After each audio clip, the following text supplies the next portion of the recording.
오늘은 부활절입니다. 보통 사람들은 이 부활을 이해하려고 시도합니다. 그러나 부활을 이해하는 시도는요, 항상 실패합니다. 왜냐하면 부활을 증언하는 성경이 부활을 설명하지 않기 때문에 그렇습니다. 성경은 부활을 설명하거나 부활을 이해시키려고 하거나 부활을 설득시키려고 하지 않습니다. 성경이 말하는 바는 아주 명확해요. 부활한 사실에 대해서 알리고 선포할 뿐입니다.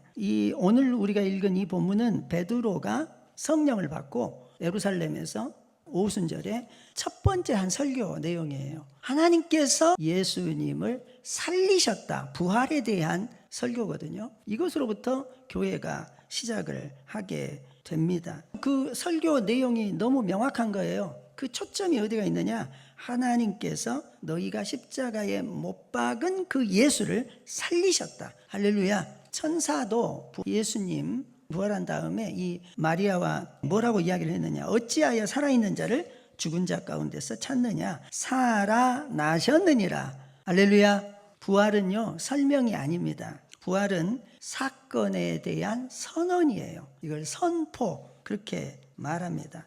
사실 부활이라는 것은 이게 이해를 하려고 하면 이해가 되지 않아요. 그런데 베드로는 이해한 게 아니에요. 부활하신 주님을 만난 것입니다. 그래서 부활은 사건이에요. 그 만난 것이 이게 어떻게 이런 일이 있을 수 있을까? 여러 가지 생각은 할 수 있지만 만난 것 자체는 부정할 수가 없는 거예요. 그래서 베드로는 도망쳤다가 아직 예수님을 죽인 사람들이 그 예루살렘에 있는데도 불구하고 완전히 사람이 달라져서 죽을 각오를 하고 예수님이 부활하셨다고 설교를 하게 된 것입니다. 이런 엄청난 변화가 있는 것은 실제로 부활하신 주님을 만났기 때문입니다. 죽음을 두려워하지 않는 사람이 베드로가 된 거예요. 그리고 베드로가 한 핵심의 설교, 너희가 예수를 죽였는데 하나님께서 예수를 살리셨다. 여러분, 하나님이 살렸다 말이 뭔 말이냐?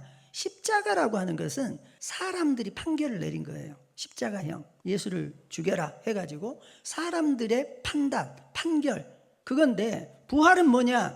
하나님의 판결입니다. 여러분, 사람들은 이렇게 생각해요. 안 된다, 못한다, 끝났다. 그런데 이 부활은 그렇게 말하는 것이 아닙니다. 부활은 죽음이 끝났다, 죽음이 끝났다, 실패가 끝났다, 안 된다, 못한다, 이렇게 말하는 그 말들이 다 끝났다. 모든 제한이 사라졌다. 할렐루야. 하나님은 하십니다. 아멘. 여러분, 사람이 최종 결정을 내리면 어떤 결정을 내리냐? 너 죽고 나 죽자. 이게 사람이 내리는 결정이에요. 하나님께서 결정을 하시는 것은 죽은 자도 살리십니다. 끝났다고 생각하는데 끝난 게 아니에요. 여러분, 한번 외치고 갑시다. 내 인생은 끝난 게 아니야. 이게 부활의 능력이에요. 마치 내 인생 끝난 것 같이 그렇게 살면 안 되는 것입니다. 예수님이 우리를 모든 저주로부터, 죽음으로부터, 죄로부터 건지시고 새로운 삶을 주신 거예요. 아멘. 그래서 이 부활이 의미하는 게 뭐냐? 부활이 의미하는 것은 누가 이 세상의 주인이냐? 그동안은 죽음이 지배를 했어요. 우리의 생각이 그만 죽으면 다 끝나는 거예요. 안 죽기 위해서, 죽을까 봐 두려워서 사는 삶이었다고 하면 이제는 그 죽음의 두려움으로부터 벗어나서 예수 그리스도가 주인이시다. 그분은 우리에게 생명을 주시고 모든 좋은 것을 주시는, 좋은 것을 계획을 가지고 계시는, 사랑을 주시고 평화를 주시는, 미래의 소망을 주시는 분으로서 그 예수 그리스도가 내 삶의 주인이다. 이렇게 선포한 것입니다.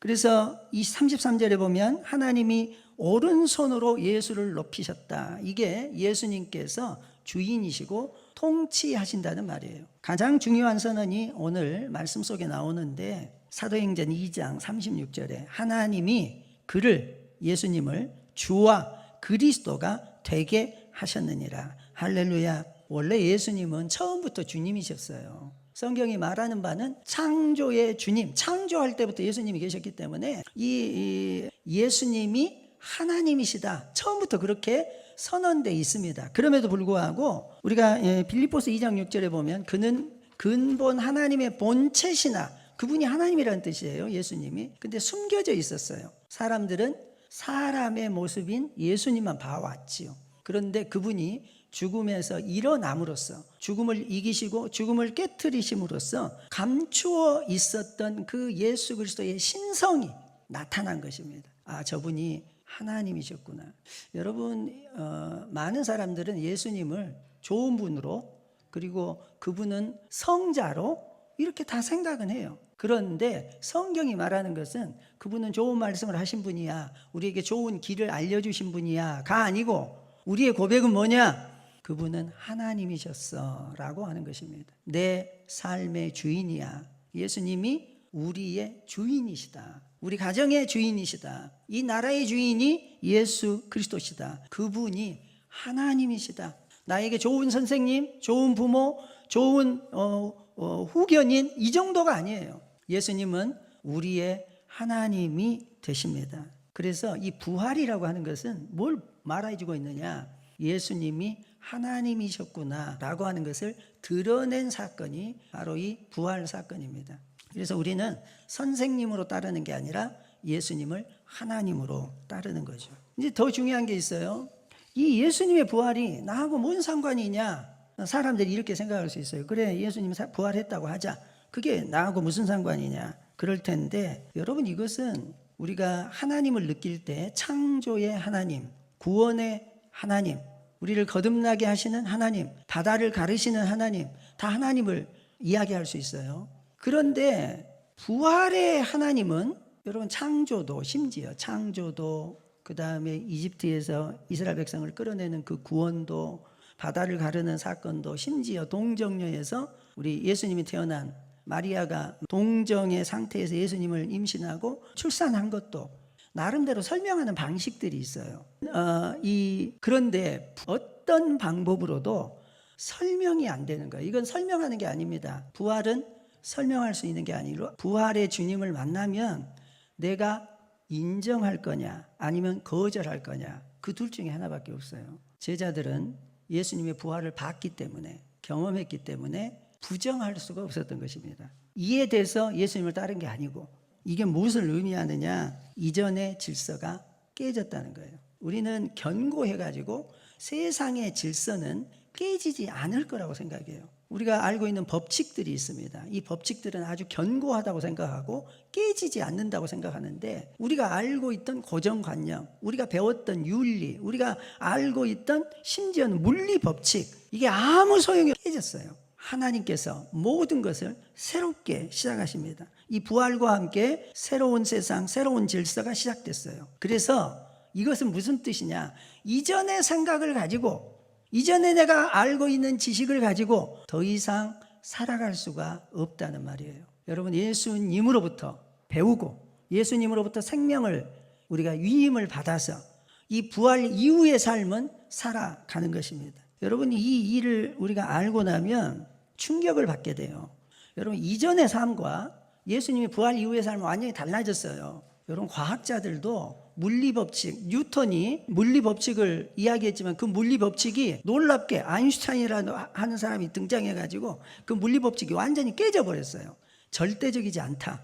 이런 충격적인 변화 때문에 과학은 완전히 다른 방법으로 세상을 보기 시작해요. 그런데 여러분, 우리가 이 세상을 살아오고 바라보는 방식이 예수님이 부활하기 이전에는 세상이 흔들림이 없고 견고하다고 생각했는데, 예수님이 부활해서 이걸 어떻게 설명해요? 이것은 지금까지 있었던 경험이나 지식을 가지고는 설명할 수 없다 이 말이에요. 완전히 새로운 경험이고 완전히 새로운 질서예요. 이걸 받아보고 나면, 부활이라고 하는 건 이전에 없었던 일이고, 이걸 통해서 우리가 살아가는 세상을 보고 우리의 삶을 바라보면 완전히 다른 일들이 열리는 거죠. 여러분, 이때 이 베드로의 설교에서 사람들의 반응이 있어요. 이 예수님의 부활은 예수님의 부활로만 끝난 게 아니고, 이분이 하나님이시구나, 이분이 완전히 새로운 질서를 지금 시작하셨구나, 그러면 어쩌란 말이야. 그래서 2장 37절에 보면 우리가 어찌할꼬, 예수님의 부활을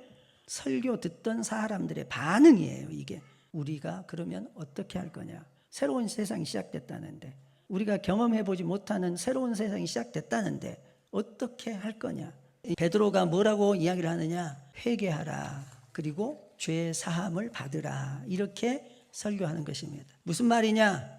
삶을 바꿔라 그 말이에요. 삶을 바꿔라. 이전처럼 살지 말아라. 이전처럼 절망하지 말아라. 이전처럼 눈물 흘리지 말아라. 이전처럼 안 된다고 말하지 말아라. 이전처럼 못한다고 말하지 말아라. 죽음이 끝이라고 말하지 말아라. 여러분, 부활의 힘입니다. 이게 부활의 힘.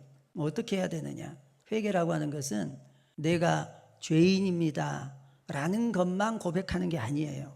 그거보다 더 중요한 게 있습니다. 하나님을 향하여 그리스도를 따라. 방향이에요. 방향을 바꾸라는 말이에요. 할렐루야. 이거 우리가 부활절이에요.